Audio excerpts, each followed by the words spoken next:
Hi, guys, welcome to this episode, this podcast. And today I'm talking about a very interesting topic. It is about the Pluto and Eris square. I mean, they make five squares actually, and I'll be talking about the dates and other things. But I just wanted to talk to you about how volatile this square is and what it has done, because once we explore the archetypes of Pluto and Eris, we will understand the tremendous energy they are springing forth. Even Stephen Forrest talks about how the Pluto and Eris square is responsible for coronavirus. And the first time they met, actually Pluto and Eris form five squares. So they're like January 26th, June 14th, December 10th. And then, of course, you have 2021, or the date is August 27th and October 29th, the dates, I'm sorry, in 2021. So we just had that Saturn Pluto conjunction on the 19th, and immediately we have this Pluto Eris square on January 26th. So, five squares, let us understand a bit about five, because five is a very interesting number because it moves away from balance of the perfect four foundation. So, five is moving away from tradition and something that really works. So it that immediately tells you that it can be a chaotic energy. So fives oftentimes come with a chaotic energy. Mars is five. In Kabbalah, Gebura is five. The Hierophant card is five. So it's a very creative house also in astrology. So we have five squares.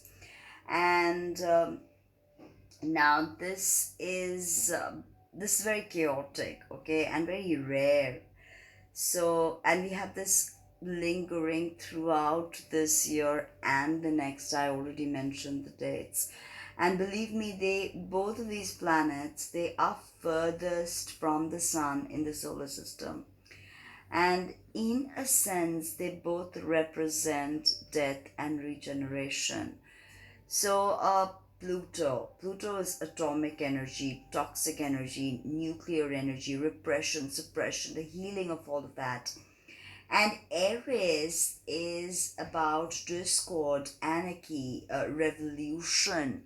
So Eris was not invited, and that is the reason for her anger. And this sort of reminds me about Sati, and how Sati was not invited to Daksha Yagya, and she insisted on going, and there she heard how her husband was being insulted, and she committed sati, and that is why Shiva began the Tandav, which which would have destroyed existence had not Vishnu sent his Sudarshan chakra and cut Sati's body into 54 parts. And I already mentioned to you how those 54 body parts fell in 54 Shakti Peeths. So there's a very similar allegorical narrative in the repression that both Shiva feel at being left out with the Vedic gods, and what Eris felt at how patriarchy has just forgotten women. So this is definitely Eris is bringing out dialogues that we've forgotten, women's side. And don't forget, Black Moon Lilith is in Aries too right now, and so is Chiron. So this is sort of like, Pluto is sort of feeding all of them energy, which is his atomic energy. So uh like I said, that we don't quite know the symbology of Eris, because Eris was just discovered, and as Stephen Forrest puts it, it's not got the sort of press it deserves. So both of these planetary bodies are very slow moving, okay? Very, very slow moving. So even the changes they bring is slow moving. For instance, Eris has been in Aries since 1925. Okay, and it's not going to touch the Taurus cusp until June 2044. So, these trans-Neptunian objects are really mysterious. And oftentimes, astronomers call them dwarf planets, just like, Pluto's being demoted, promoted, demoted, promoted. So, Eris is basically in Greek mythology. She's a sister of Mars, basically. And quote unquote, she delights in the groans of men dying in battle. She goes amongst them, increasing their pain. The Romans called her Discordia. So again, she sort of reminds me of how Kali would come on the battlefield and destroy demons like Raktabija. So, and Kali was pure blatant anger like Eris at that point. So, every archetype, of course, has a shadow. So, we've got to learn to work with the shadow. We've got to learn to integrate the shadow. And what can we expect from this aspect of tension, 90-degree aspect of tension between the Lord of the underworld and Discordia herself? So, you know, stuff from our unconscious is gonna keep surfacing.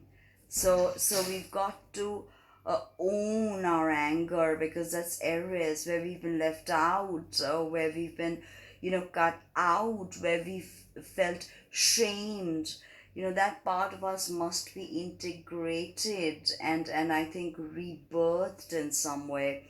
This is very frictional. It's an aspect that causes friction, and remember, friction is tremendously creative.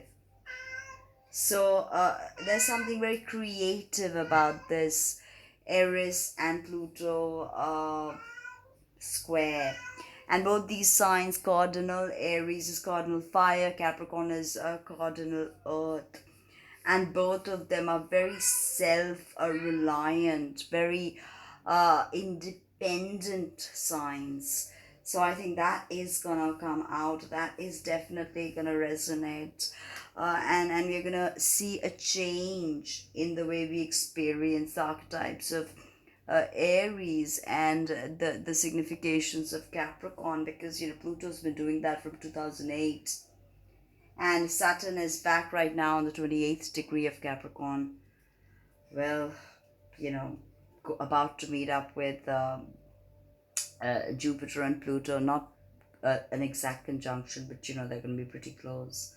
So let's see how this square pans out. If you have any information about Eris and how she's played out in your natal chart, drop me a line below, and like, comment, subscribe, and share. Thank you.